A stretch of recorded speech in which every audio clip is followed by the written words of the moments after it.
Hello, good morning, everybody. So, we are doing UPSC Prelims Extra Edge series for 2026 Prelims exam.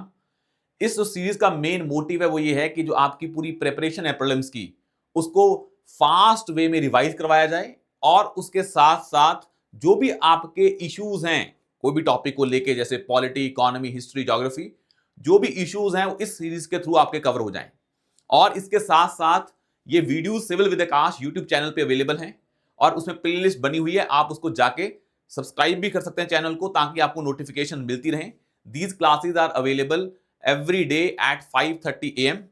और जब हम ये series कर रहे हैं साथ में इसमें एमसीक्यू भी आपको दिए जाते हैं on civil with Akash Telegram channel पे। You can solve those MCQs ताकि आप अपनी प्रिपरेशन को चेक भी कर पाओ। Now let's start with the polity lecture number 4। हमने कल लास्ट में किया था आर्टिकल जो हमारा 18 था वहां हमने खत्म किया था। Now let's start with article number 19। और जो आर्टिकल नंबर 19 है it is basically a core of fundamental rights, क्योंकि जब हम बात करते हैं फंडामेंटल राइट्स की वहां बड़े इंपॉर्टेंट 3 राइट्स हैं जिनको गोल्डन ट्रायंगल माना जाता है। These rights are basically article 14, article 19 and article 21। तो अगर इन 3 आर्टिकल्स की बात करें, these articles are like a golden triangle of the Indian constitution, क्योंकि जो फंडामेंटल राइट्स हैं आप आगे जाके समझोगे इन 3 फंडामेंटल राइट्स में पूरी की पूरी फिलॉसफी ऑफ इंडियन डेमोक्रेसी छुपी हुई है। अब मैं इसको आपको एक बार कोर में समझा देता हूं, क्या ये डेमोक्रेटिक राइट्स हैं और ये क्यों हैं। पहली बात, डेमोक्रेसी का मतलब होता है when you are giving power to the people. Democracy simply means empowerment of people, और एम्पावरमेंट ऑफ पीपल तब होती है when there is a check on the powers of the state. Check on the powers of the state. अब power of the state को check करने के 3 तरीके हैं। एक तो क्या है कि article 14 rule of law promote करेगा, ना कि रूल ऑफ किंग। तो ये लिमिटेड गवर्नमेंट प्रमोट करता है। और अगर इंपावरमेंट ऑफ पीपल की बात हो रही है तो उसके लिए सबसे इंपॉर्टेंट आर्टिकल कौन सा है? सबसे important article is article number 19, because article number 19 give you freedoms. और ये फ्रीडम्स बहुत टाइप की हैं, speech and expression, to form association, to move, to settle, to decide, ये सारी फ्रीडम्स हैं जो आर्टिकल 19 में है। That's why it is also part of golden triangle. उसके बाद आता है, क्योंकि जब हम डेमोक्रेसी की बात कर रहे हैं इसमें सबसे इंपॉर्टेंट चीज क्या होती है? आपकी ह्यूमन डिग्निटी। और उसके लिए आपको दिया गया है right to life under article 21 कि आपकी लाइफ को स्टेट नहीं ले सकती आर्बिट्ररी मैनर में। तो वहां पे लिखा है आर्टिकल 21 में, no person shall be denied of his right और personal liberty except by the procedure established by law. तो ये तीनों जो आर्टिकल्स हैं 14, 19 और 21, these are the core of Indian democracy. तो इसको बोल देते हैं golden triangle of fundamental rights. तो यहां तक आपको ये समझ में आया। और तभी हम इन तीनों राइट्स को आज पढ़ेंगे भी। एक तो हमने पढ़ लिया है 14, दोनों को पढ़ेंगे, 19 को और 21 को। Now let's start with article number 19। अब मैं जो पॉलिटी पढ़ा रहा हूं तो I am trying to tell you कि भाई जो चीजें हैं वो क्या हैं। वो तो इंपॉर्टेंट है ही हैं, पर क्यों हैं ये बड़ी इंपॉर्टेंट है if you want to get all questions correct in UPSC prelims. तो ये चीज के बिना नहीं पॉसिबल है। यूपीएससी चेक करती है कि इंसान को पॉलिटी के फंडामेंटल्स पता है कि नहीं है। तभी when I explain things I explain in detail. आपको 10 मिनट ज्यादा लग जाएंगे लेक्चर में, but that will be more beneficial rather than अगर मैं रट्टाफिकेशन करवाऊं। अब आता है आर्टिकल 19। अब आर्टिकल 19 को ये समझें, हमने पहले बताया it is like a democratic right of Indian constitution. अब जब डेमोक्रेटिक राइट है तो freedom of speech and expression इतना इंपॉर्टेंट राइट है कि आप इस राइट को अगर नेशनल इमरजेंसी डिक्लेयर करते हो, हमारे कॉन्स्टिट्यूशन में एक प्रोविजन है national emergency under article 352 of the constitution. इसके आर्टिकल के अंदर स्टेट जो अपना भी कोई भी स्टेट पे चेक रखने की पावर होती है जो कॉन्स्टिट्यूशन में रखी हुई है उसको सस्पेंड कर सकती है। और सबसे बड़ी पावर कौन सी है? फंडामेंटल राइट्स की। तो जब नेशनल इमरजेंसी डिक्लेयर होती है तो फंडामेंटल राइट्स को क्या कर दिया जाता है? कुछ टाइम के लिए सस्पेंड कर दिया जाता है। ये पावर नेशनल इमरजेंसी में दी गई है। अब फंडामेंटल राइट्स में 2 बड़े इंपॉर्टेंट राइट्स हैं। एक है आर्टिकल 20 और एक है आर्टिकल 21। अब आप जब भी नेशनल इमरजेंसी डिक्लेयर करेंगे तो आप इन दोनों राइट्स को सस्पेंड नहीं कर सकते, चाहे कुछ भी हो जाए, because article 21 is like a right to life and personal liberty, and article 21 is जो आपके पास राइट है इन, I think I am audible, ठीक है। तो आर्टिकल 20 है, it is basically a protection against offences.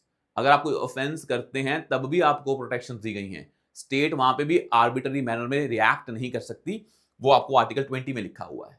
तो 20 और 21 राइट्स को, फंडामेंटल राइट्स को नेशनल इमरजेंसी के टाइम पे भी वॉयलेट या सस्पेंड नहीं किया जा सकता। But when it comes to article 19, अब जब भी आर्टिकल 19 डिक्लेयर, आर्टिकल 19 जो है, जब नेशनल इमरजेंसी डिक्लेयर होती है तो आर्टिकल 19 पे इफेक्ट पड़ता है। बाकी फंडामेंटल राइट्स 20 और 21 को छोड़ के बाकी fundamental rights national emergency declare करते ही अपने आप ऑटोमेटिकली सस्पेंड हो जाते हैं। आर्टिकल 19 ऑटोमेटिकली सस्पेंड नहीं होता है। आर्टिकल 19 को सस्पेंड करना पड़ता है, उसके लिए प्रेसिडेंट अलग से नोटिफिकेशन निकालता है।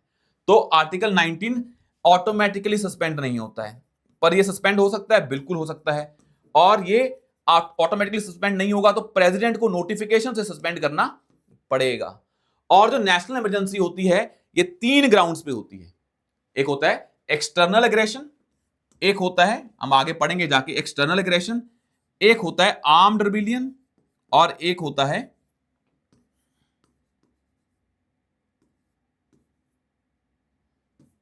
आर्म्ड रिबेलियन, एंड एक external aggression, armed rebellion and war. War और एक्सटर्नल एग्रेशन दोनों कौन से ग्राउंड है? एक्सटर्नल ग्राउंड है, और armed rebellion is like a internal ground.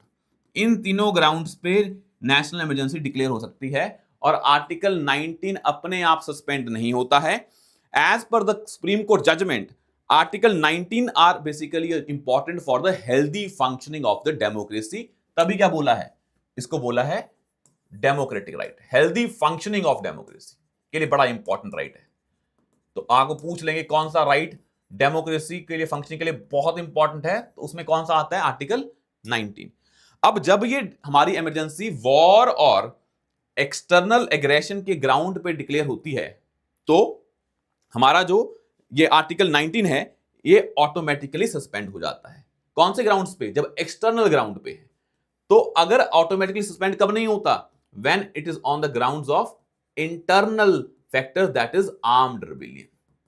और वैसे वॉर और एक्सटर्नल एग्रेशन के केस में ये ऑटोमेटिकली सस्पेंड हो जाता है। तो सबसे इंपॉर्टेंट पॉइंट क्या है आर्टिकल 19 को पढ़ने से पहले, कि क्या आर्टिकल 19 को सस्पेंड किया जा सकता है? बिल्कुल किया जा सकता है। बट अगर वॉर और एक्सटर्नल एग्रेशन है तो वो ऑटोमेटिकली सस्पेंड हो जाता है, like all other fundamental rights. But अगर वो इंटरनल का ग्राउंड है, इंटरनल इमरजेंसी का ग्राउंड है, दैट इज हमारा आर्म्ड रिबेलियन है, तो वो ऑटोमेटिकली सस्पेंड नहीं होता, फिर प्रेसिडेंट को नोटिफिकेशन निकालनी पड़ती है। तो अगर पेपर में आता है कि आर्टिकल 19 अपने आप ऑटोमेटिकली सस्पेंड हो जाता है in case of national emergency, statement is, क्योंकि ये बहुत ही ब्लैंकेट स्टेटमेंट है तो गलत हो जाएगी, क्योंकि इसमें 2 केसेस हैं। वॉर और एक्सटर्नल एग्रेशन के केस में तो ऑटोमेटिकली सस्पेंड हो जाता है, और इन case of armed rebellion automatically suspend नहीं होता। इसको लिख लें, नोट कर लें, पेपर में पूछ सकते हैं। और आर्टिकल 20 और 21 तो कभी सस्पेंड हो ही नहीं सकते, कोई भी ग्राउंड हो। और बाकी राइट्स को ऑटोमेटिकली सस्पेंड हो जाते हैं जब नेशनल इमरजेंसी डिक्लेयर की जाती है, डिक्लेयर करते ही वो सस्पेंड हो जाते हैं। इट शोज कि आर्टिकल 19, 20 और 21 की बड़ी इंपॉर्टेंस है। आया समझ में यहां तक? अब जब हम आर्टिकल 19 पढ़ रहे हैं, तो अगर हम पहले ओवरऑल फ्रीडम्स की बात करें तो इसमें बहुत सारी फ्रीडम्स मेंशन है, हम एक एक करके पढ़ेंगे। पर आप ये समझ लें, these freedoms are not absolute. These freedoms are not absolute. These freedoms can be restricted on the grounds of reasonable restrictions. तो वर्ड क्या लिखा हुआ है? reasonable restrictions. जो आर्टिकल 19 क्लॉज 2 है, 1 में तो लिखी हुई है फ्रीडम्स, 2 से लेके 6 तक जो भी हैं वहां पे रीजनेबल रिस्ट्रिक्शंस लिखी हुई हैं कि इन ग्राउंड पे इन फंडामेंटल राइट्स को रिस्ट्रिक्ट किया जा सकता है।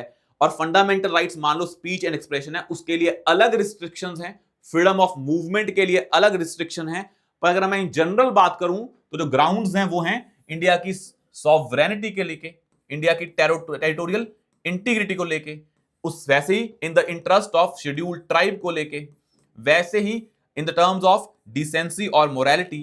तो there are many grounds, but ये ग्राउंड्स हमें ऐसे नहीं पूछे जाएंगे इन जनरल, वो पूछे जाएंगे freedom on speech and expression के लिए कौन कौन सी रीजनेबल रिस्ट्रिक्शंस मेंशन है, तो आपको वो हर फ्रीडम के लिए याद करनी पड़ेंगी। यहां तक समझ में आया? Now let's start with article 19 में लिखी हुई फ्रीडम्स को एक एक करके पढ़ते हैं। तो first freedom that is mentioned is under article 19 clause 1 sub clause A is freedom of speech and expression. तो पहली है freedom of speech and expression.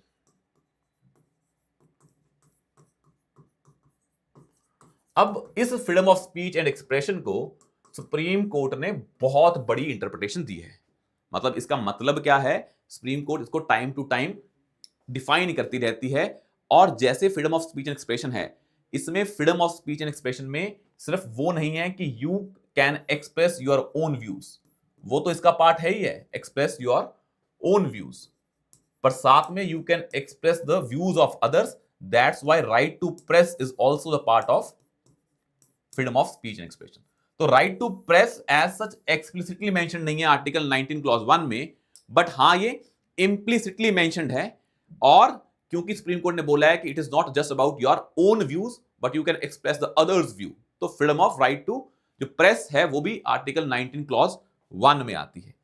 अब जो आर्टिकल 19 है ये किसके लिए है? It is only for the citizens. ये आपको याद में रखना है, मैं पहले भी लिखवा दिया है, only for citizens, non citizens के लिए ये राइट नहीं है। यहां तक समझ में आया? ये है ओनली फॉर द सिटीजंस। अब जो राइट टू प्रेस है, अब जो स्पीच एंड एक्सप्रेशन है, इसके मतलब बहुत ज्यादा है। इसका मतलब ये नहीं है कि आपको सिर्फ वर्ड्स से एक्सप्रेशन देना है। You can be a silent also, that can also be your expression, that you are not accepting some view, तो आप साइलेंस का यूज भी कर सकते हैं। तो freedom of speech and expression में बहुत सारी चीजें आती हैं। इसमें जो एक चीज है दैट इंक्लूड्स कि यहां पे आप अपने आप को यूजिंग राइट, पेंटिंग, सिंबल्स, तो कुछ भी कर सकते हैं। तो उसका बहुत बड़ा मीनिंग है, you can use article, you can draw some painting to express your views, और you can articulate your views through different means. और ये सारे हैं, आपने देखा होगा कई बार in parliament MPs wear a black ribbon, तो वो भी होता है, ये भी हमारा राइट टू एक्सप्रेशन का पार्ट है कि हम अपना डिसेंट शो कर रहे हैं अगेंस्ट द गवर्नमेंट पॉलिसीज। ये भी right to freedom of speech and expression का पार्ट है। अब हम एक चीज बताएं, जब हम freedom of speech and expression की बात कर रहे हैं तो इन दिस केस आप कोई चीज एक्सप्रेस तभी कर पाएंगे when you have an information regarding that, तभी कर पाएंगे। भाई freedom of speech and expression का अगर सब्सटेंटिव मीनिंग देखेंगे तो अगर आपके पास इंफॉर्मेशन है तभी आप उसको एक्सप्रेस कर पाएंगे।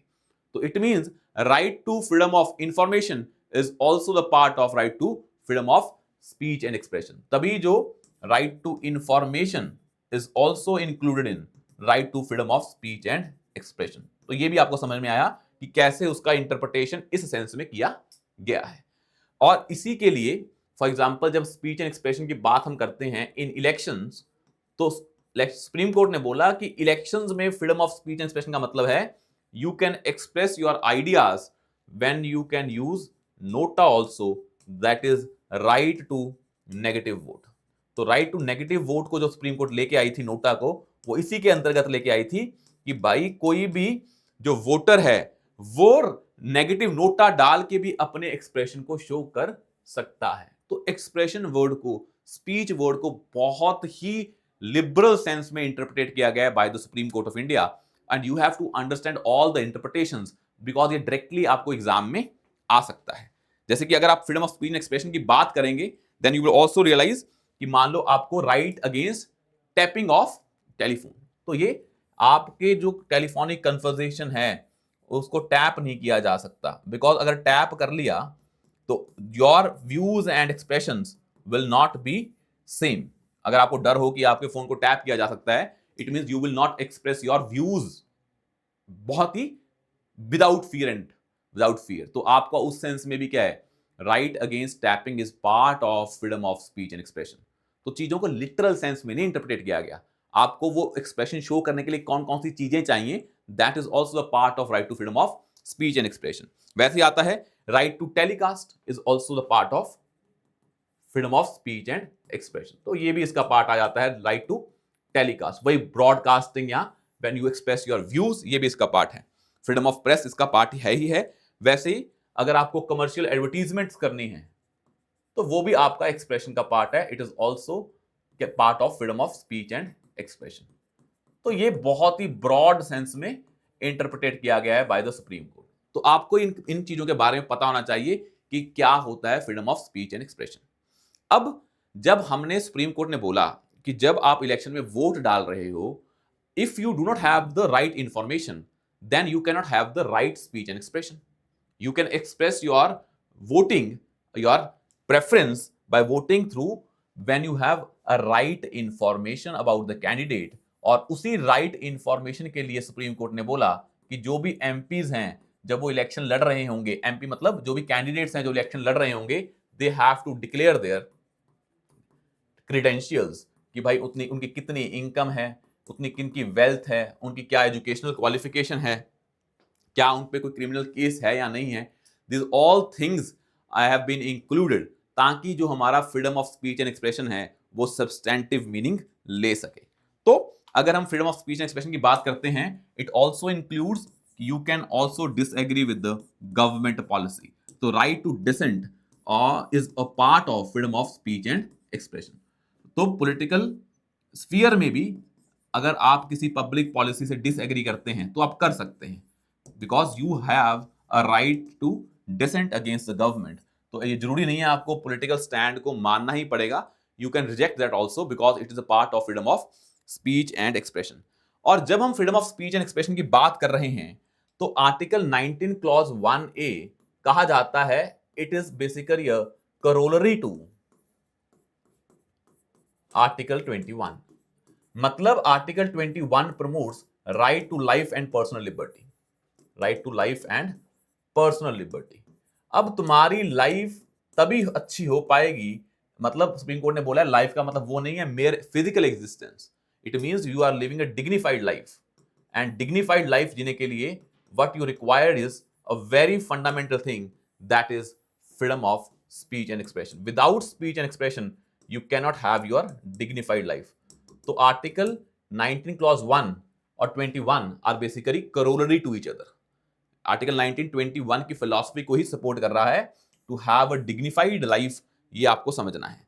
अब जब हम ये पढ़ रहे हैं आर्टिकल 19 एंड आर्टिकल 21, तो आर्टिकल 19 में और 21 में एक चीज आती है, दैट इज आर्टिकल 19 में एक चीज आती है that is right to information, जो मैंने आपको पहले बताया है। तो आपको राइट टू इंफॉर्मेशन किस आर्टिकल के अंदर है? 19 के अंदर है। ये सुप्रीम कोर्ट ने बोला है। कई बार पूछ लेते हैं कि राइट टू इंफॉर्मेशन कौन से फंडामेंटल राइट से ड्राइव हुआ है, वो आर्टिकल 19 है। जैसे कि हमारा राइट टू प्राइवेसी है, वो कौन से राइट से ड्राइव हुआ है?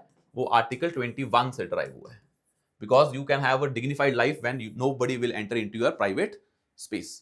तो ऐसे यूपीएस ने पहले पूछे हुए, राइट टू मैरी कौन से आर्टिकल के अंदर है? 21। Right to privacy 21।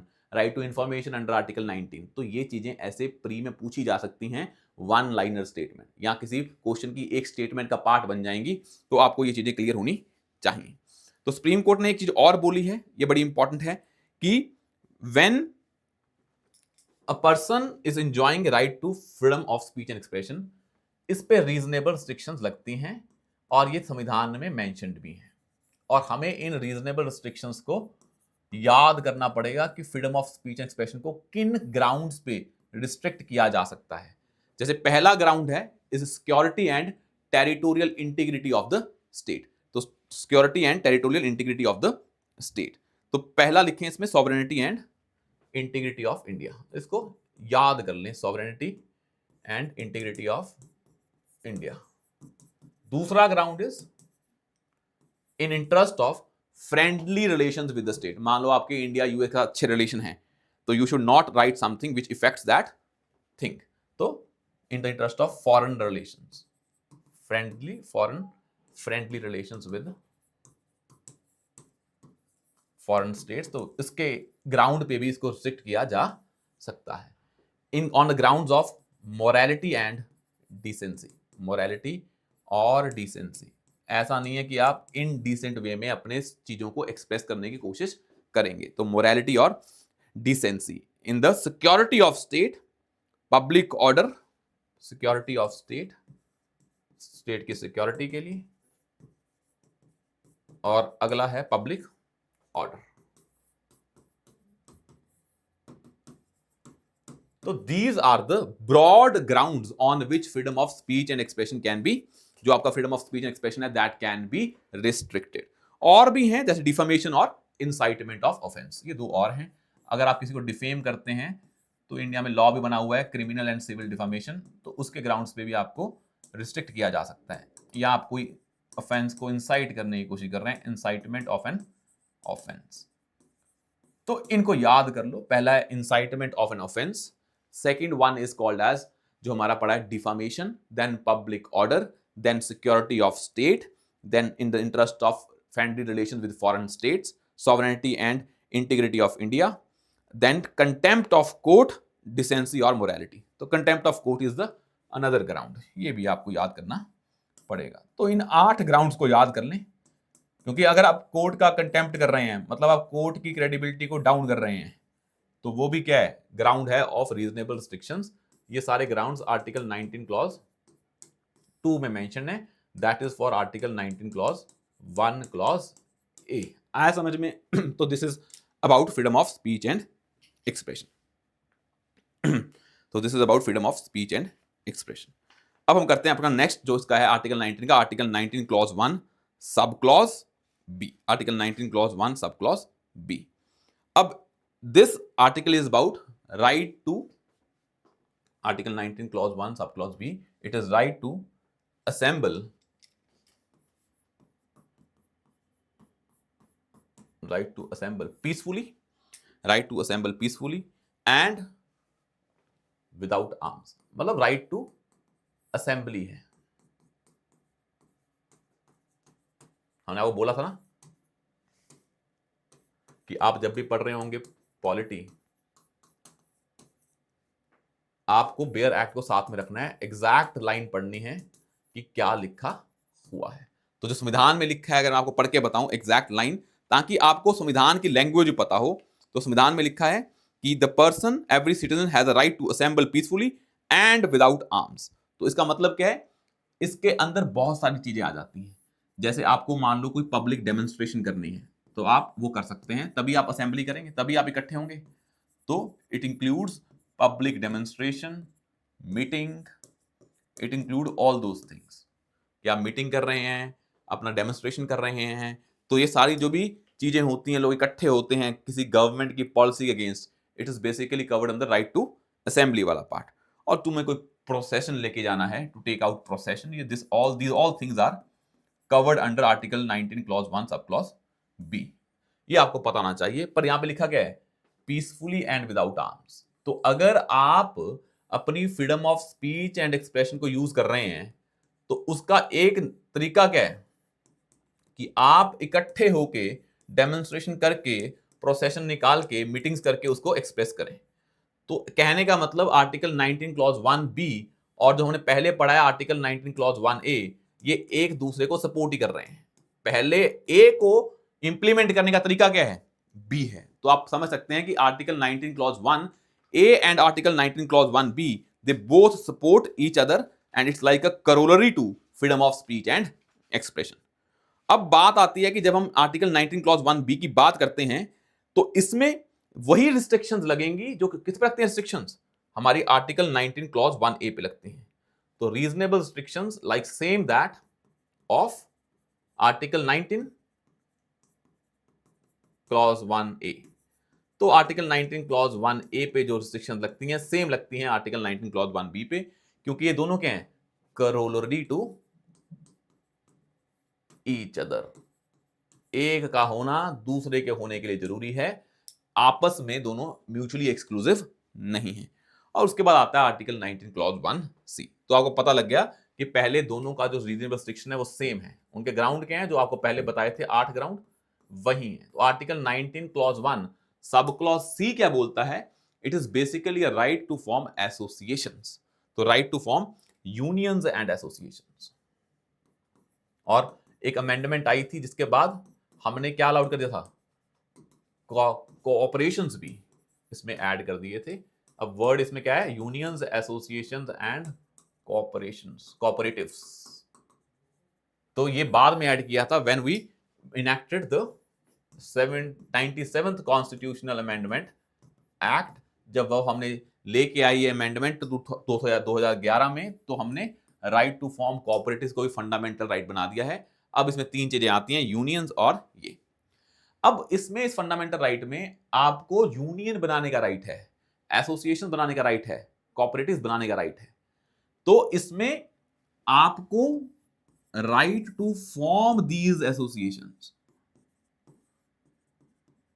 अब आपका ये राइट नहीं है, मान लो कोई एसोसिएशन बनी हुई है, आप उसका मेंबर बनेंगे, ये फंडामेंटल राइट नहीं है। वो तो एसोसिएशन की कुछ ना कुछ गाइडलाइंस होंगी, कुछ क्राइटेरियाज होंगे, उसके बेसिस पे बनेंगे आप, वैसे नहीं बनेंगे।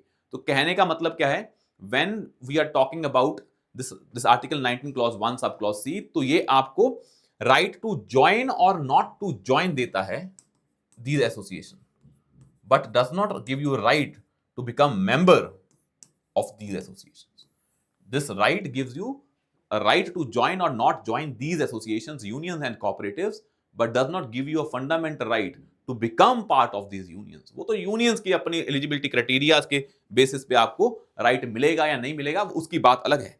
अब इसमें बहुत सारी associations हैं, ये सिर्फ यहाँ पे trade unions आ जाती हैं, associations में पॉलिटिकल एसोसिएशन आ जाती हैं। तो पॉलिटिकल बनाने का राइट, पॉलिटिकल पार्टी बनाने का राइट आपको कहां से मिलता है, पेपर में कल क्वेश्चन आता है तो वो आर्टिकल 19 क्लॉज 1 सब क्लॉज सी में पॉलिटिकल एसोसिएशंस मतलब पॉलिटिकल पार्टीज बनाने का राइट भी आपको मिलता है। यूनियंस में you can make trade unions also, और वो कोऑपरेटिव्स तो होती हैं। तो आप ट्रेड यूनियन आपकी पॉलिटिकल एसोसिएट भी हो सकते हैं, पॉलिटिकल पार्टी से एसोसिएट भी हो सकती हैं। मतलब ये क्लियर रखना कि this fundamental right does not give you a right to be admitted into any of these associations, union और cooperatives. And you can make association, political association, trade unions बना सकते हैं। ट्रेड यूनियंस में it can have political affiliation और not, दोनों चीजें possible हैं, इसमें कोई डाउट नहीं है।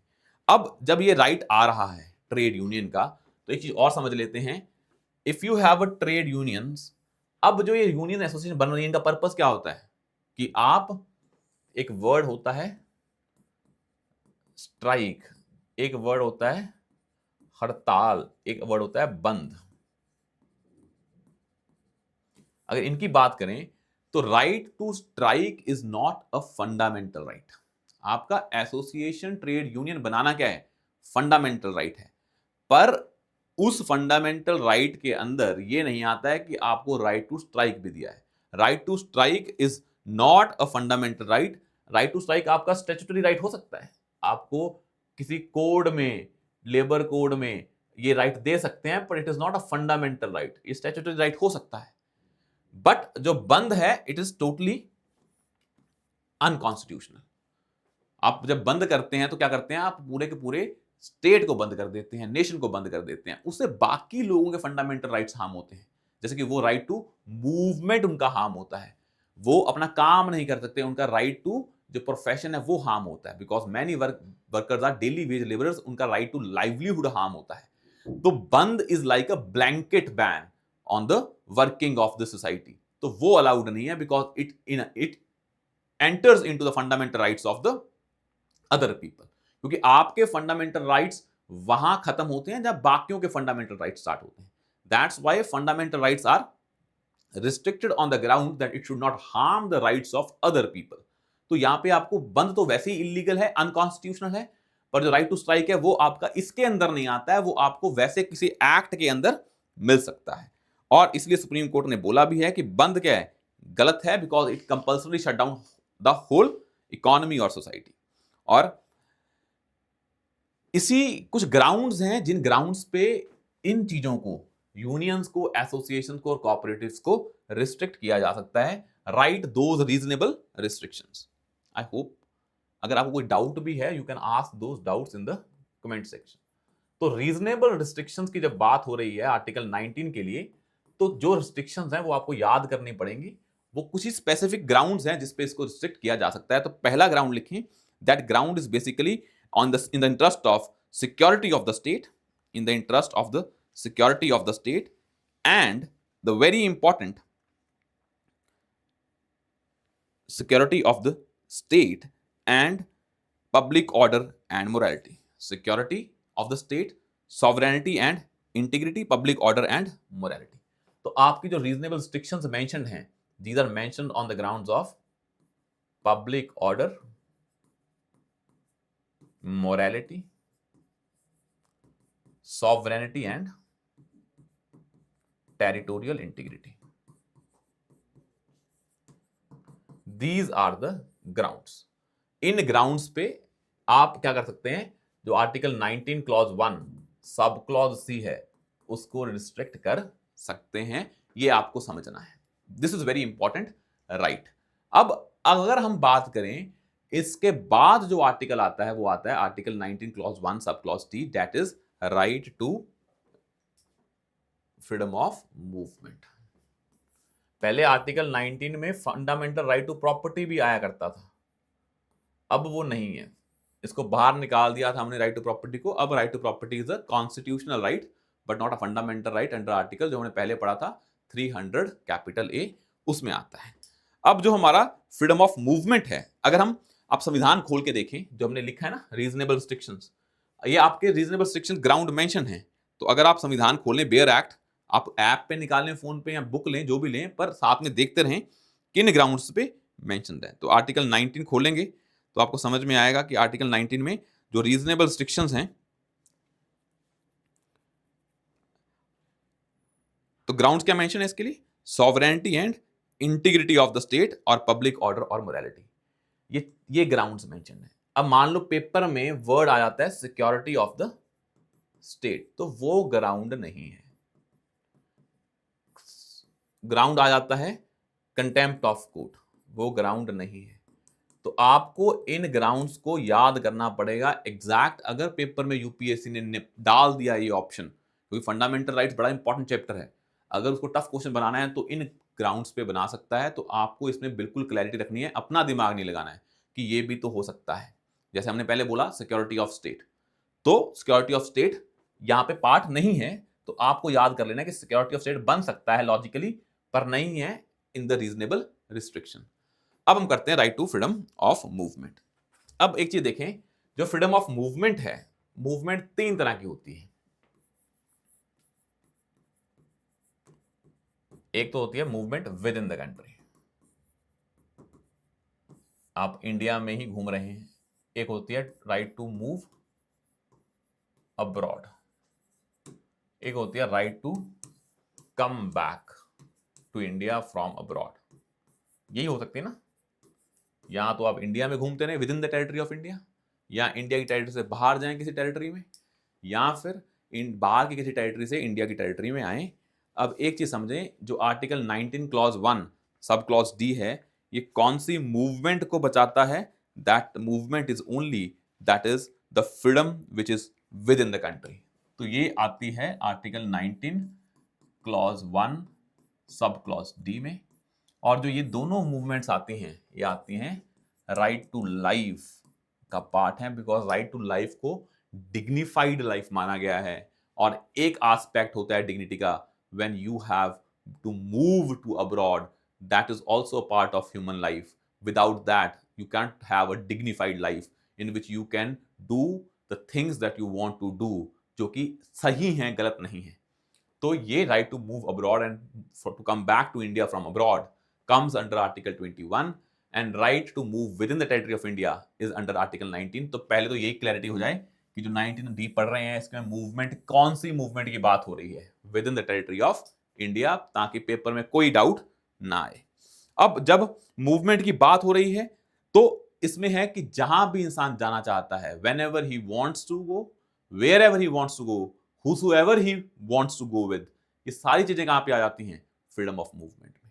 Whenever he wants to, wherever he wants to and whoever he wants to, जहां भी, जैसे भी, जब भी, ये सारी चीजें कहां पे आती हैं? Right to freedom of movement में आती हैं। अब देखें, एक चीज बड़ी इंपॉर्टेंट है, एक मेंस में भी क्वेश्चन आया था यूपीएससी में कि इस right to freedom of movement को पे रीजनेबल रिस्ट्रिक्शंस लगाई जाती हैं? बिल्कुल लगाई जाती हैं, और ऐसे सुप्रीम कोर्ट ने पहले जजमेंट भी दी है। तो पहले देखते हैं इसकी जो रीजनेबल रिस्ट्रिक्शंस हैं वो कौन कौन से ग्राउंड पे लगाई जा सकती हैं। तो लिखें reasonable restrictions which can be applied on article 19 clause 1 sub clause T. तो अगर हम संविधान ही खोल के देखें तो संविधान में जो एग्जैक्ट वर्ड लिखे हैं वो किस किस ग्राउंड पे लिखे हैं? तो लिखें इन the interest of general public, in the interest of general public, यह वर्ड लिखा है।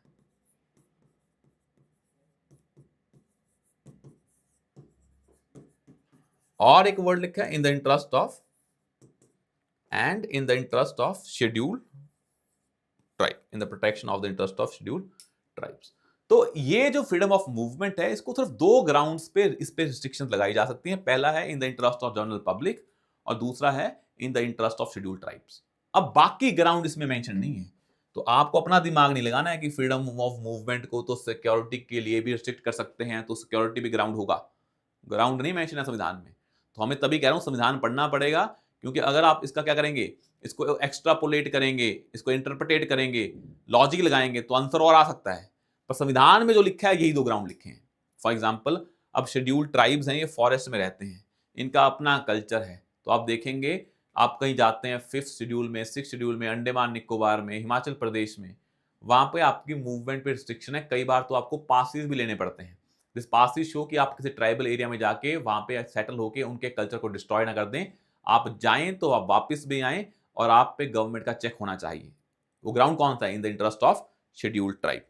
तो सेम अगर हम मूव कर रहे हैं, right to freedom of movement है आपके पास, तो उसके अगले वाला जो राइट है वो है right to reside and settle. वो कौन सा है? Article 19 clause 1 E. हमने जो अभी पढ़ा है वो क्या है? Article 19 clause 1 sub clause T. अगर ये फ्रीडम ऑफ मूवमेंट की बात कर रहा है, तो अगर हम मूव कर रहे हैं तो ये बात करता है कहीं जाके मूवमेंट के बाद रिजाइड और सेटल करने की।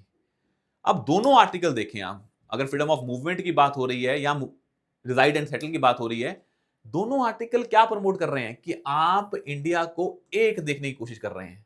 तो ये क्या प्रमोट करता है इंडिया में?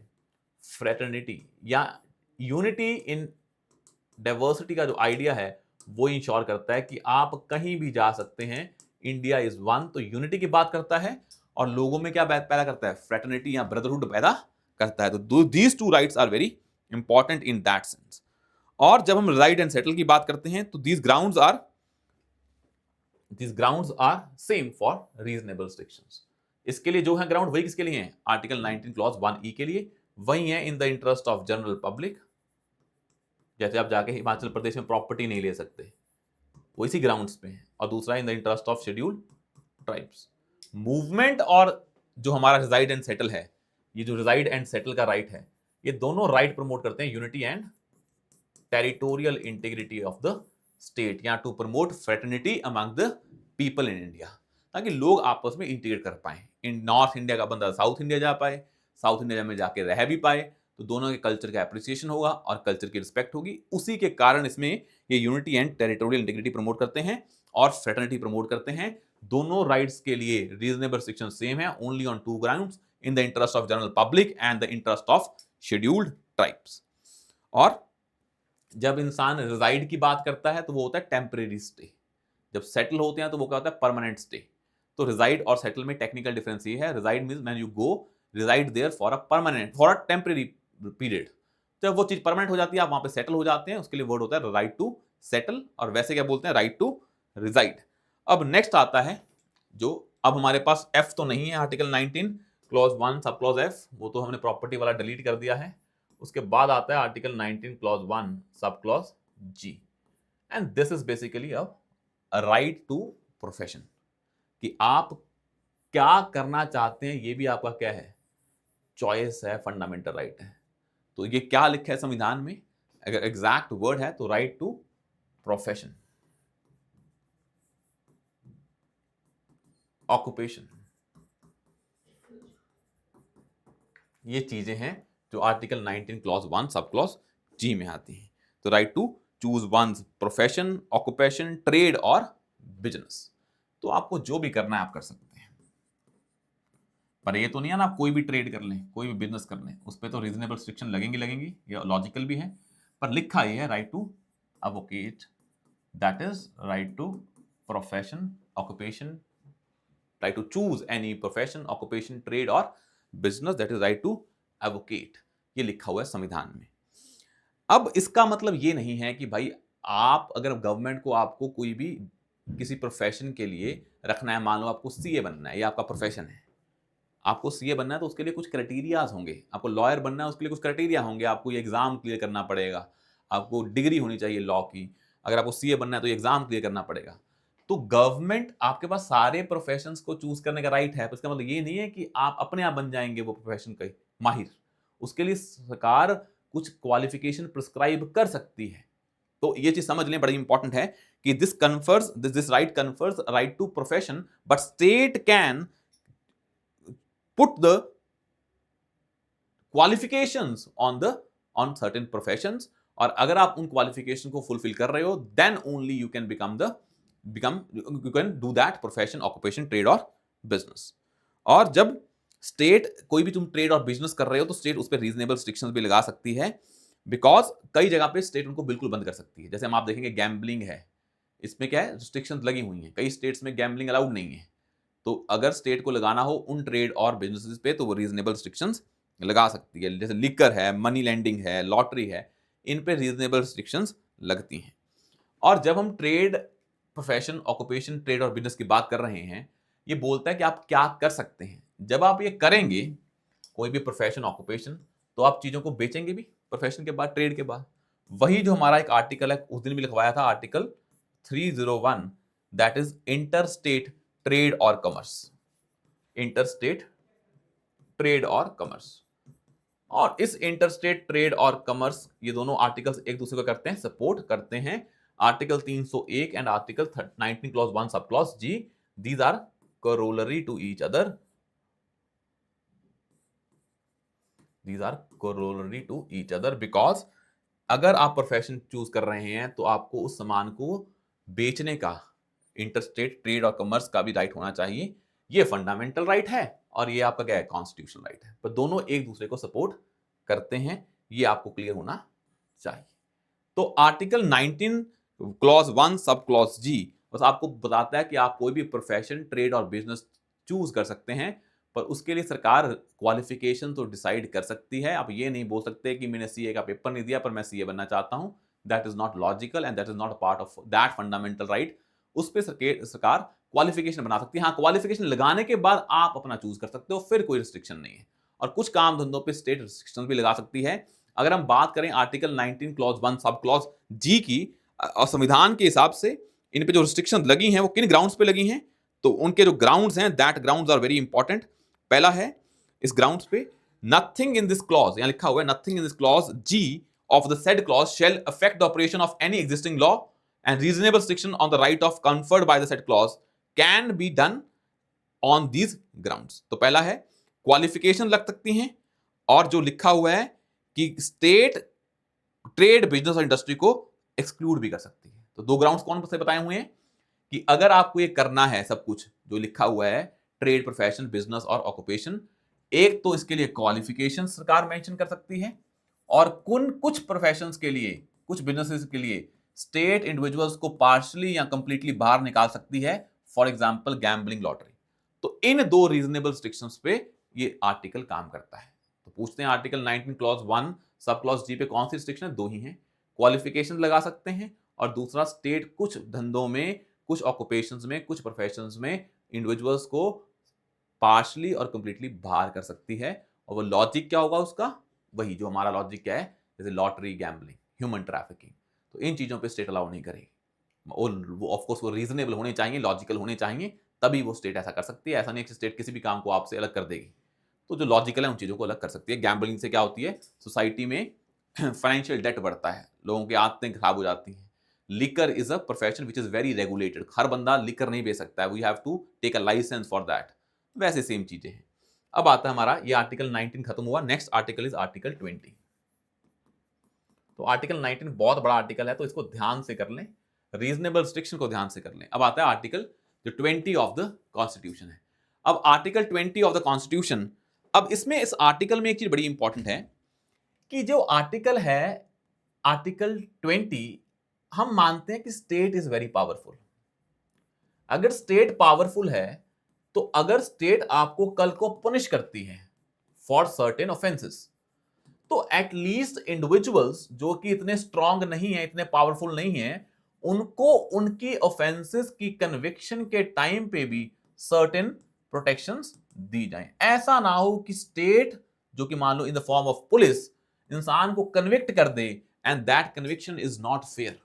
उस फेयरनेस को इंश्योर करने के लिए, बिकॉज स्टेट होती क्या है, state is a sovereign, and sovereign का मतलब क्या होता है, सॉवरन वो है जिसके पास अथॉरिटी है टू यूज फोर्स। भाई स्टेट अकेली है जो फोर्स का यूज कर सकती है, जो कि लेजिटिमेट है। आप फोर्स का यूज नहीं कर सकते, only in case of self defence आप कर सकते हैं, पर इन जनरल नहीं कर सकते। और जो स्टेट फोर्स का यूज करती है तो तभी स्टेट सॉवरन है। तो monopoly over force is with the state. और जब ये स्टेट के पास पावर दे दी है तो चांसेस हैं कि स्टेट कभी उस पावर का मिसयूज भी कर सकती है, पुलिस का यूज करके आपको जेल में डाल सकती है, आपको कन्विक्ट कर सकती है फॉर द ऑफेंसेस जिसके लिए आप रिस्पॉन्सिबल नहीं है। तो हम इंश्योर करेंगे इन कन्विक्शन ऑफ ऑफेंसेस के टाइम पे भी आपको सर्टेन प्रोटेक्शंस दी जाएं। इसलिए जो आर्टिकल जो हमारा 20 ऑफ द कॉन्स्टिट्यूशन है, उसकी जो हेडिंग है, it says that protection in respect of conviction for offenses, protection in respect of conviction for offenses। अब इसमें तीन चीजें हैं, उसको समझ लो। वो तीनों वर्ड बड़े इंपॉर्टेंट है, कौन कौन सी प्रोटेक्शन दी गई हैं। तो आर्टिकल 20 में तीन प्रोटेक्शन है। पहली है एक्स पोस्ट फैक्टो, एक वर्ड है डबल जियोपार्डी।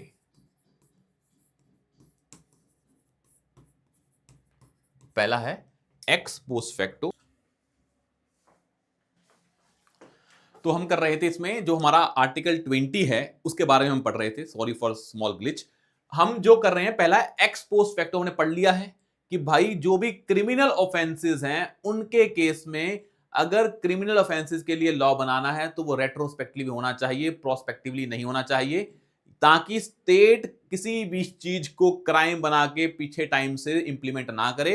ऐसे तो स्टेट बहुत सारे क्राइम्स को बाद में इंक्लूड करके लोगों को पनिश कर सकती है, अपनी पावर का मिसयूज कर सकती है। तो ये तो हो गया अपना idea of x post facto. तो एक्स पोस्ट फैक्टो हमारा डन हो गया है। पर ये कौन से केसेस के लिए है, क्रिमिनल केसेस के लिए। मतलब इनडायरेक्टली क्या बोल रहे हैं, अगर तुम्हारा कोई सिविल ऑफेंस है, सिविल क्राइम है, सिविल ऑफेंस है, तो उन केसेस में स्टेट उसको रेट्रोस्पेक्टिवली भी बना सकती है, रेट्रोस्पेक्टिवली भी बना सकती है। तो रेट्रोस्पेक्टिव मतलब होता है कि जब आपने वो चीज की, क्राइम किया, तब वो पनिशमेंट नहीं थी, पर स्टेट ने बाद में लॉ बना के उसको पिछले टाइम से इंप्लीमेंट करवा दिया, वो हो गया है रेट्रोस्पेक्टिवली। तो रेट्रोस्पेक्टिवली यहां पे पॉसिबल है, यहां पॉसिबल नहीं है। यहां लॉ क्या होना चाहिए, प्रोस्पेक्टिवली। तो हमें समझ में आया कि जो हमारा आर्टिकल 20 है उसका जो एक्स पोस्ट फैक्टो वाला है principle, it is only for the criminal offences.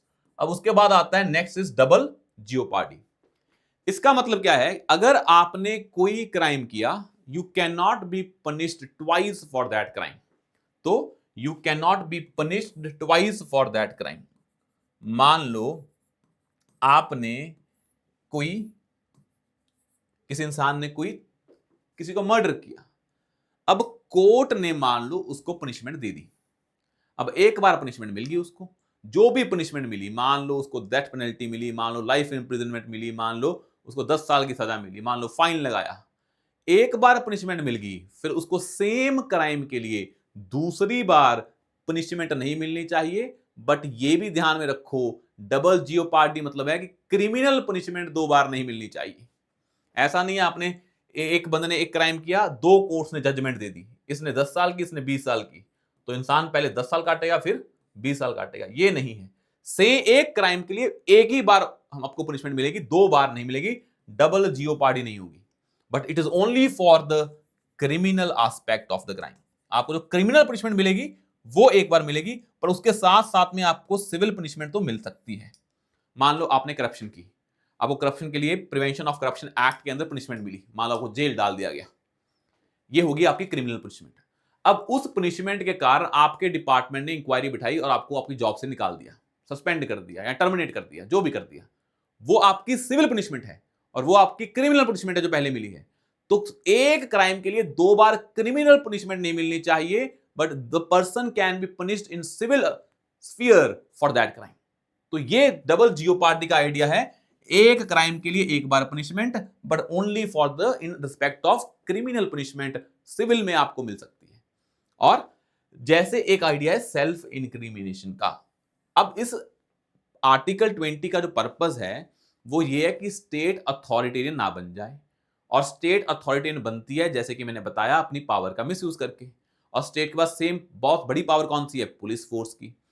तो ऐसा ना हो सरकार आपको पकड़े, आपने सरकार के अगेंस्ट कुछ बोला, डिसेंट किया, सरकार को अच्छा नहीं लगा, सरकार ने आपको जेल में डाला और आपसे ये इंक्रिमिनेट करवा लिया, आपसे ये एविडेंस ले लिया धक्के से, फोर्सफुली, और उसको कहां रख दिया, कोर्ट ऑफ लॉ में।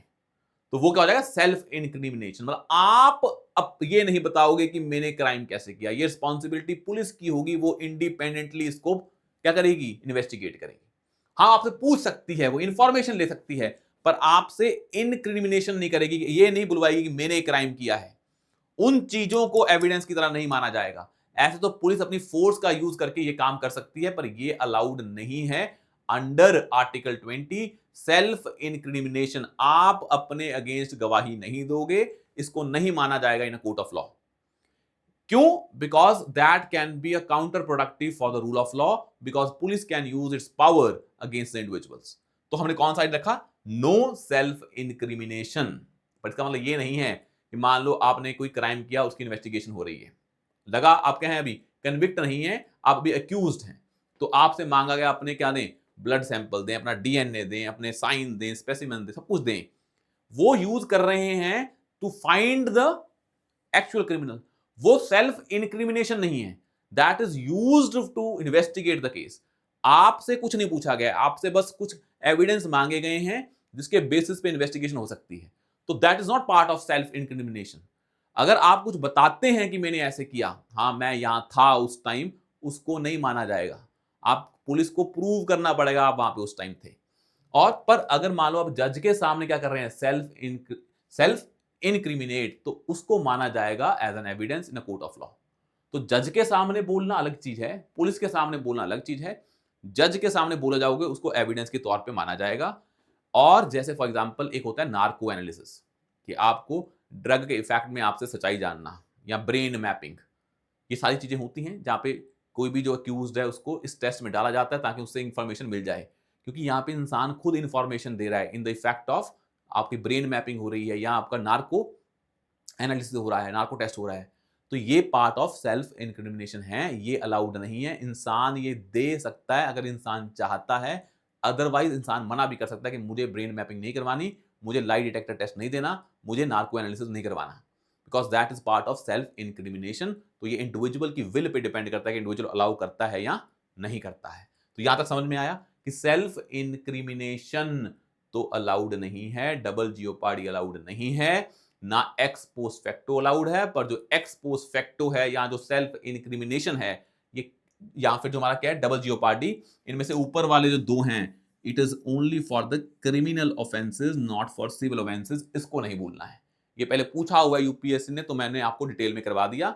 अब जब एक चीज समझें, हमने आपको पहले भी बताया था ये आर्टिकल्स बड़े इंपॉर्टेंट हैं, आर्टिकल 20 और इसके अगले वाला कौन सा है, आर्टिकल 21। ये है protection in case of offences, ये है right to life and personal liberty. तो जो आर्टिकल 20 और 21 है, इसमें अगर इमरजेंसी डिक्लेयर होती है तो ऐसा नहीं है कि इमरजेंसी में आपको धक्के से जेल में डाल दिया जाएगा। उसके लिए भी, ऑफेंसेस के लिए भी ये राइट्स कभी वायलेट नहीं होते, मतलब इन राइट्स को सस्पेंड नहीं किया जा सकता ड्यूरिंग इमरजेंसी, बिकॉज ये राइट्स बड़े इंपॉर्टेंट है, अदरवाइज स्टेट बड़ी अथॉरिटेरियन बन जाएगी। तो right to life and personal liberty under article 21 and protection in case of offences, article 20 जो है हमारे पास, ये सस्पेंड नहीं होते इवन ड्यूरिंग नेशनल इमरजेंसी, चाहे वो कोई भी ग्राउंड हो, वॉर, एक्सटर्नल अग्रेशन और आर्म्ड रिबेलियन, ये राइट्स वायलेट नहीं होते। 20 और 29 ये हमेशा इंटैक्ट रहते हैं, because that promotes the very core philosophy कि स्टेट अथॉरिटेरियन नहीं बननी चाहिए। स्टेट इमरजेंसी के टाइम पे ज्यादा पावर लेती है, पर अथॉरिटेरियन ना बने, तो हमने इन राइट्स को कभी सस्पेंड नहीं किया आर्टिकल 20 और 21 को। अब हम समझते हैं आर्टिकल 21। आई होप आर्टिकल 20 आपको क्लियर हो गया होगा। आर्टिकल 21, आर्टिकल 21 की लैंग्वेज क्या है? अब हमने पहले पढ़ा था article number 15, 19, 16, 29 and 30, these fundamental rights are only for the citizens. हमने 15 पढ़ लिया है, 16 पढ़ लिया है और 19 पढ़ लिया है, और ये रह गए हैं जो ओनली फॉर सिटीजन है। आर्टिकल 21 दोनों के लिए होगा, चाहे सिटीजन है चाहे सिटीजन नहीं है। तभी वर्ड क्या है? नो पर्सन लिखा है वर्ड। आर्टिकल 15 में पढ़ रहे थे ना, तो वर्ड क्या? No citizen. Article 16 no citizen, article 19 no citizen. यहां पे वर्ड है no person shall be denied of his life और personal liberty, of his life and personal liberty, ये वर्ड लिखा हुआ है। और लास्ट में लिखा है except by the procedure established by law, except by the procedure established by law. इसका मतलब क्या है? अगर स्टेट लॉ बना के आपकी लाइफ ले तो कोई दिक्कत नहीं है, आपकी पर्सनल लिबर्टी ले तो कोई दिक्कत नहीं है। अगर इसको उल्टा पढ़ें तो यहां लिखा है no person shall be denied of his life and personal liberty except by the procedure established by law. It means by making a law state can take a life और personal liberty of a person. But इसको समझें, यह right to life और personal liberty को supreme court ने बड़ा liberally interpreted किया है। कहा जाता है कि अकेला ऐसा आर्टिकल है संविधान का जिसकी बहुत ज्यादा क्या है, मैनिफेस्टेशंस हैं। फॉर एग्जाम्पल, सुप्रीम कोर्ट ने बोला जब राइट टू लाइफ की बात हो रही है तो वो सिर्फ वो नहीं है, ये लाइफ वो एनिमल लाइफ वाली लाइफ नहीं है, मेयर फिजिकल एग्जिस्टेंस वाली लाइफ नहीं है कि सांस ले रहे हैं सांस छोड़ रहे हैं। It is about a dignified life की बात हो रही है। तो जो डिग्निफाइड लाइफ के लिए चीजें चाहिए हैं, वो सारा किसका पार्ट है? वो सब कुछ, that all things are part of right to life. अगर आप इस चीजों को, इस लाइफ को सिंपल मान रहे हैं तो आप गलत हैं। लाइफ क्या होनी चाहिए? Dignified life. और डिग्निफाइड लाइफ के सब कुछ चाहिए। मान लो for example, clean environment is part of a life. Without clean environment you can not have a dignified life. Delhi में पोल्यूशन हो रहा है तो you can't have dignified life there. तो right to clean environment is a part of right to life. जैसे handcuffing क्या होती है? एक बहुत ही गलत प्रैक्टिस है। तो हैंड कफिंग की बात होती है तो right against handcuffing is also a kind of a part of right to life. वैसे ही राइट टू गो अब्रॉड, जब आप अब्रॉड जाएंगे you can have your liberty. तो उसने बोला है सुप्रीम कोर्ट ने कि पर्सनल लिबर्टी का मतलब वो नहीं है बस अपनी liberty, it simply means liberty. भाई पर्सनल लिबर्टी को तुम छोटा समझ सकते हैं कि राइट टू लाइफ, लाइफ मतलब सिंपल लाइफ, बस जिंदगी, खाना पीना और सांस लेना। लाइफ का मतलब ये नहीं है बहुत बड़ा लाइफ है। तो लाइफ को बहुत जगह इंटरप्रेट किया, जैसे कि right against adverse impacts of climate change, it's also a part of right to life. Right to privacy is a part of right to life, because without privacy you can not live your life without ये डर कि कोई देख रहा होगा। अगर कोई डर से जिंदगी जी जाए तो वो डिग्निफाइड लाइफ नहीं है। इसलिए right to privacy is a core component of right to life. Right to marry is a part of right to life. If you can't decide your partner, that is not a dignified life. तो ये भी सारी चीजें कहां पे आई हैं? Article 21 का ही component है। वैसे पर्सनल लिबर्टी को भी सुप्रीम कोर्ट ने बोला है personal liberty doesn't mean only a personal liberty, it is a whole concept of liberty जो उसे लिंक करता है। जैसे कि आप right to go abroad is a part of liberty under article 21 of the constitution. तो आर्टिकल 21 में चीजों को बहुत लिबरली इंटरप्रेटेड किया गया है। तो इसकी इंटरप्रिटेशन रोज बदलती रहती है। सुप्रीम कोर्ट जैसे जैसे इवॉल्व हो रही है तो वो नई नई डिमेंशंस को on the basis of society इसमें ऐड कर रही है। तो अभी आपको बताया एनवायरमेंट, वैसे कि right to clean water is part of right to life, right to leisure is a part of right to life. तो सारी चीजें क्या है? राइट टू लाइफ का ही पार्ट है। अब यह वर्ड क्या है? Except by the procedure established by law.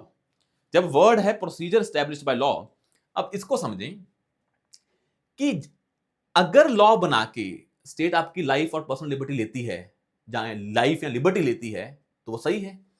तो ये चीजें, मेनका गांधी केस हुआ था एक, मेनका गांधी केस के बाद versus union of India, Maneka Gandhi case में इसके बाद जो इंटरप्रिटेशन आई, तो हमने एक तो इस राइट टू लाइफ और पर्सनल लिबर्टी को बड़ा ही लिबरल वे में इंटरप्रिटेट किया, बड़ा लिबरल वे में।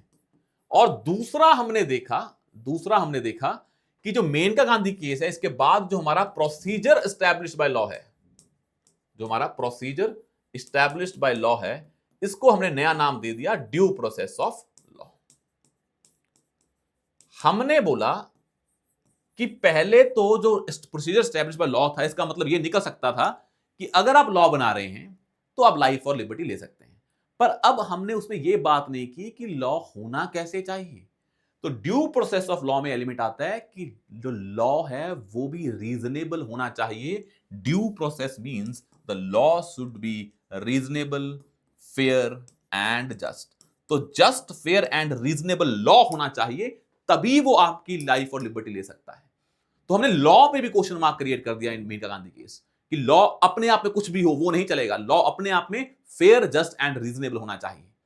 तो आर्टिकल 21 में डिबेट आई कि पहले हम क्या कर रहे हैं, प्रोसीजर एस्टैब्लिश्ड बाय लॉ, पहले हम कर रहे हैं प्रोसीजर एस्टैब्लिश्ड बाय लॉ, और बाद में हम कर रहे हैं ड्यू प्रोसेस ऑफ लॉ।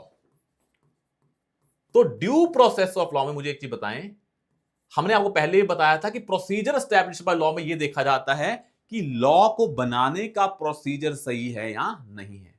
क्या लॉ उसी ने बनाया जिसके पास पावर थी?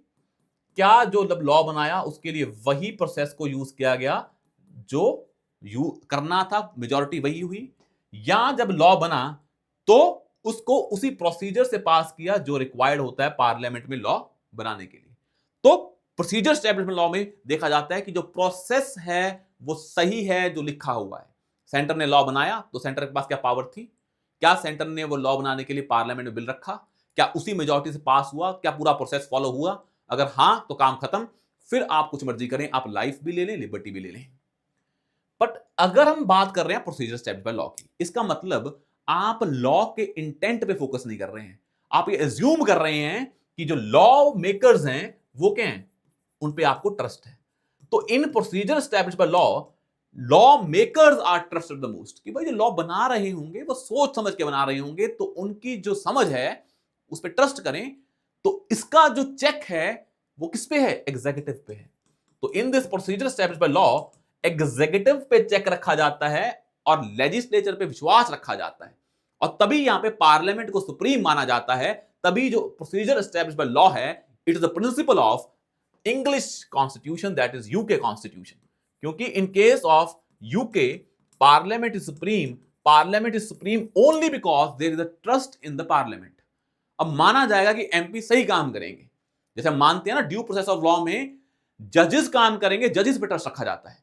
तो यहां पे है एग्जीक्यूटिव पे चेक रखा जाता है, और ट्रस्ट होता है किस पे? लेजिस्लेचर पे, लॉ मेकर पे ट्रस्ट है। और यहां पे सिर्फ लॉ के प्रोसेस को देखा जाता है और लॉ की इंटेंट को नहीं देखा जाता। There is no focus on the intent of the law या content of the law. But when we talk about due process of law, हमने देखा कि लॉ अपने आप में भी फेयर, जस्ट और रीजनेबल होना चाहिए। तो इसमें कंटेंट ऑफ लॉ पे फोकस है कि लॉ का जो कंटेंट है, क्या वो अपने आप में फेयर, जस्ट और रीजनेबल है कि नहीं है। It means you will see the process और procedure, but also see the law in itself. और जब आप ऐसा कर रहे हैं, it means you are not trusting the legislature to the extent you are trusting the legislature in procedure established by law. It means it is a check on the powers of legislature as well as executive. तो इसमें legislature पे भी और executive पे भी, दोनों पे check है।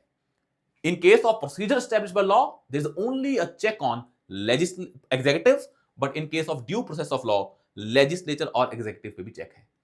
और अब क्वेश्चन आता है कि भाई लॉ अपने आप में फेयर, रीजनेबल और जस्ट क्या होगा? इसके लिए प्रिंसिपल आता है, प्रिंसिपल ऑफ नेचुरल जस्टिस। तो अगर ड्यू प्रोसेस ऑफ लॉ है, उसकी फेयरनेस को कैसे चेक करेंगे? अगर उसमें प्रिंसिपल्स ऑफ नेचुरल जस्टिस हैं। तो ड्यू प्रोसेस ऑफ लॉ में लॉ की फेयरनेस, जस्टनेस और रीजनेबलनेस पे फोकस होता है, और इसमें कौन सा एलिमेंट होता है? Principles of natural justice. तो जैसे principal of natural justice is a part of due process of law, ये भी यूपीएससी ने प्री में पूछा हुआ है। तो प्रिंसिपल ऑफ नेचुरल जस्टिस या प्रिंसिपल्स ऑफ नेचुरल जस्टिस। अब ये किसका पार्ट है? Due process of law. पर क्या होता है प्रिंसिपल्स ऑफ नेचुरल जस्टिस? कौन कौन से कोर प्रिंसिपल हैं, इनको देख लेते हैं ताकि आपको आइडिया मिल जाए क्या होते हैं प्रिंसिपल्स ऑफ नेचुरल जस्टिस। अब इसमें जो पहला है आइडिया, इसमें जो फर्स्ट आइडिया है, इसका माना जाता है कि कोई भी इंसान को पनिश नहीं किया जाएगा विदाउट बीइंग हर्ट। ये बड़ा कोर प्रिंसिपल है किसका? प्रिंसिपल ऑफ नेचुरल जस्टिस का। No one should be punished without being hurt. तो पहला प्रिंसिपल लिखें, no one should be heard without being, no one should be punished without being heard. तो unheard वाला principle है कि किसी को अगर पनिशमेंट देनी है, एटलीस्ट उसका व्यू पॉइंट तो सुना जाए, क्योंकि हम मानते हैं जब डिफरेंट व्यू पॉइंट्स आएंगे then you can reach to a judgment that is more reasonable and more fair. तो पहला एलिमेंट है इसमें, दैट इज कि आपका जो प्रिंसिपल है, no man shall be punished. Unheard का मतलब क्या है? No man shall be punished without being heard. ये आपको पहला प्रिंसिपल पता लगा, विदाउट बीइंग हर्ट। भाई आपने सुन भी लिया इंसान का व्यू पॉइंट, तो आपको सभी व्यू पॉइंट्स को सुनना पड़ेगा in principles of natural justice. दूसरा है, no man shall be a जज इन हिज ओन केस। ऐसा ना हो कि जब जो जजमेंट दे रहा है इंसान, वो क्या हो? खुद ही उससे इफेक्ट हो रहा हो। तो no man shall be a जज in his own case. For example, मान लो चीफ जस्टिस ऑफ इंडिया थे पुराने, रंजन गोगोई, उन पे सेक्सुअल हरासमेंट का केस था, and then he himself heard that case. That is the violation of principle of natural justice, because there is a conflict of interest when you are hearing the case in which you yourself is the party. तो यह क्या हो जाएगा? Violation of natural justice. Natural justice मतलब होता है कि जो रीजनेबल नहीं है। कोई भी चीज जो नेचुरल है ना, नेचुरल राइट्स का मतलब क्या है? जो रीजनेबल राइट्स हैं, जो तुम सोच के हिसाब से ड्राइव कर सकते हो। नेचुरल जस्टिस मीन जो आपका रीजन ही उसको क्या डिगेट कर रहा है। वैसे ही थर्ड प्रिंसिपल है बड़ा important, an authority shall act bona fide. जो बोनाफाइड मतलब जो अथॉरिटी ये जजमेंट दे रही है, वो बिना किसी बायस के एक्ट करनी चाहिए। Act bona fide, without any bias, without any bias. तो ये आपको ध्यान में रखना है, that authority should act without any bias. तो these three are the core principles.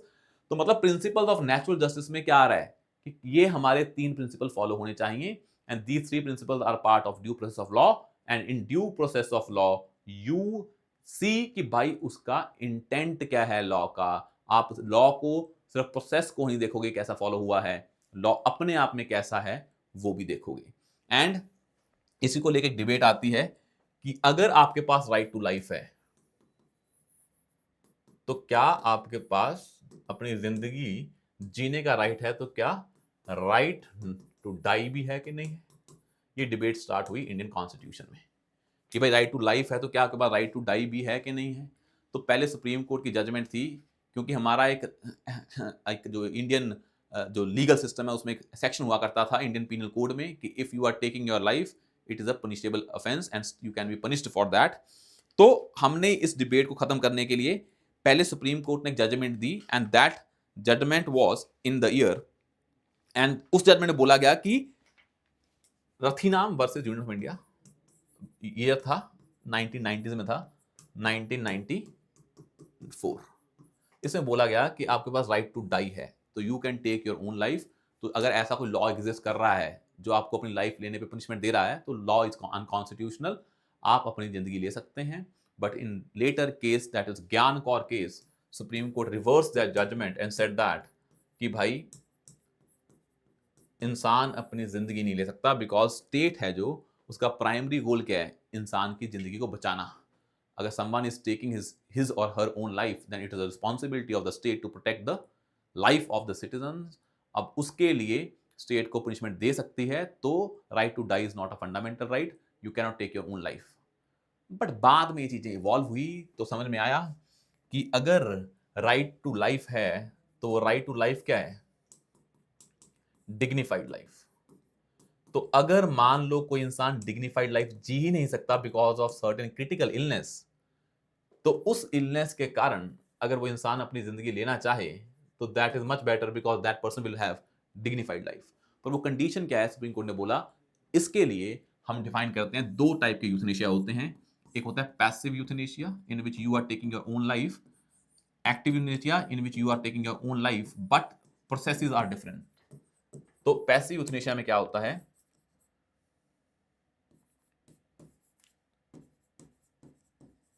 Passive euthanasia में होता है when let's suppose you are on certain medical equipment जहां पर जिंदगी चल रही है, मान लो आप कोमा में हैं, आप अगर वो इक्विपमेंट हटा देंगे तो यू विल डाई। तो पैसिव यूथनेशिया में when the external system which is supporting your life is removed and you die, that is called passive euthanasia. Active means when you're injecting something in the body, for example, any kind of chemical or drug, so that a person dies, is called as active euthanasia. अब supreme court ने बोला ये तो allowed नहीं है, but ये allowed है, in which you are not taking your life by doing something, it's just you are taking the equipment on which you are surviving. If you are in a terminal illness and your life is not possible, ये पक्का clear हो जाए कि आपकी जिंदगी revive नहीं हो सकती, but still you are on the terminal illness and you are on the kind of external medical support system, then you can do is, but इसके लिए आपको living will बनानी पड़ेगी। when you are normal in your life then you will write in your living will that कि भाई मैं अगर ये कंडीशन आती है तो मेरे साथ पैसिव यूथनेशिया होना चाहिए। तो अगर ये इंसान लिविंग विल देके करता है तो होना चाहिए, पर वैसे अलाउड नहीं है। तो राइट टू लाइफ, क्योंकि राइट टू डिग्निफाइड लाइफ है, और राइट टू डिग्निफाइड लाइफ में राइट टू डाई भी एक डिग्निटी बन जाता है when your life is no more possible without external support and it's clear that your life will not be revived in future. तो वो टर्मिनल इलनेस हो गई ऐसी, तो ऐसा होता है। तो सुप्रीम कोर्ट ने जजमेंट दी, पर आपको पता होना चाहिए राइट टू लाइफ में राइट टू डिग्निफाइड लाइफ है, उसमें राइट टू डाई भी है, पर कौन से वाला? Passive euthanasia in which you are कुछ चीज हटा रहे हो और एक्टिव में कुछ चीज डाल रहे हो इंसान में, सो दैट पर्सन डाइज। तो ये चीजें होती हैं, ये हमारे में पैसिव यूथनेशिया अलाउड है, वो भी केस टू केस बेसिस पे, उसके लिए लिविंग विल का कंसेप्ट है। But in short simplest thing is this, right to die is part of life if it's possible, if it's the case that कि इंसान के पास क्या है, कोई और स्कोप नहीं है अब, and that person is not living a dignified life, वो मेडिसिन पे है, ना मूव कर सकता है, ना सोच सकता है, ब्रेन डेड है, उन कंडीशन पे है। तो this is for today's class कि हमने आर्टिकल 20 तक पढ़ा, 21 तक पढ़ा। कल हम पढ़ेंगे आर्टिकल 21A एंड 22 और 23, सारे खत्म कर देंगे आर्टिकल 30 तक। फंडामेंटल राइट्स वाला आपका चैप्टर क्लोज हो जाएगा। Then we will start with the very important topic that is called as parliament, फिर हम वो कवर करेंगे। ठीक है, thank you so much, will see you soon in the next session tomorrow.